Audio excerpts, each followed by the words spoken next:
सनातन धर्म में मकर संक्रांति के पर्व का विशेष महत्व है। सूर्य के मकर में आते ही खरमास भी समाप्त हो जाएगा और फिर से मांगलिक कार्य शुरू हो जाएंगे। इस दिन पवित्र नदी गंगा में स्नान करने का विशेष महत्व है।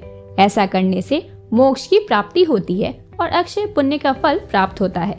साथ ही गंगा स्नान करने से जन्मों के पाप नष्ट हो जाते हैं। स्वागत है आपका हमारे चैनल भक्ति वेदा में, जहां हम लाते हैं आपके लिए धार्मिक मान्यताओं से जुड़ी छोटी छोटी बातें जो आपके जीवन में बड़ा बदलाव लाता है।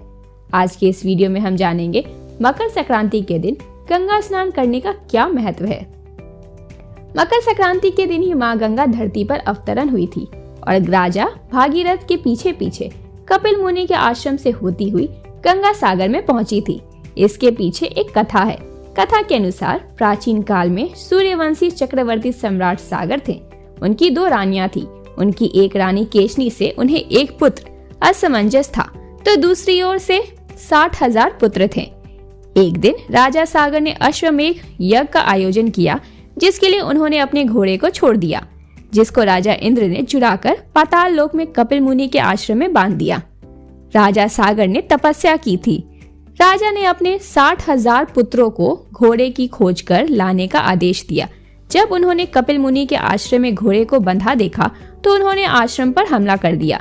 इससे क्रोधित होकर कपिल मुनि ने आंखों की ज्वाला से 60,000 पुत्रों को जलाकर राख कर दिया। राजा सागर को जब इसकी जानकारी मिली तो उन्होंने कपिल मुनि से उनके लिए उद्धार के लिए प्रार्थना की। तब मुनि ने बताया कि गंगा जल से ही इनको मुक्ति मिलेगी। राजा ने अपने पौत्र अंशुमन को राज्य का उत्तराधिकारी बनाया और तप करने चले गए।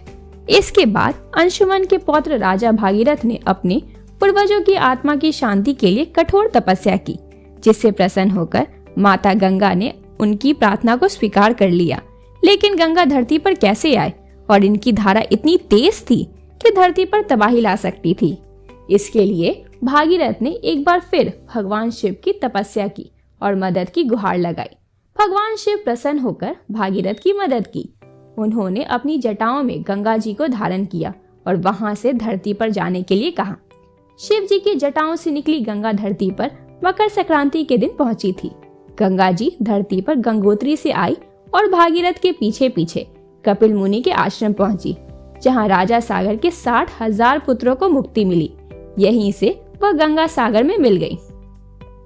मकर संक्रांति के दिन धरती पर पहुंची माँ गंगा के पावन जल से स्नान करने से मोक्ष की प्राप्ति होती है और सभी पाप नष्ट हो जाते हैं। साथ ही सभी कष्टों का निवारण होता है। मकर संक्रांति के दिन राजा भागीरथ ने अपने पूर्वजों को तर्पण किया, जिससे उनको मुक्ति मिली। इसीलिए मकर संक्रांति के दिन अपने पूर्वजों की आत्मा की शांति के लिए तर्पण किया जाता है। मकर संक्रांति के दिन गंगा सागर में मेले का आयोजन भी किया जाता है। उम्मीद है आज की वीडियो आपको पसंद आई है। पसंद आई हो तो लाइक करें और ऐसी ही धार्मिक बातों की जानकारी के लिए हमारे चैनल को सब्सक्राइब जरूर करें।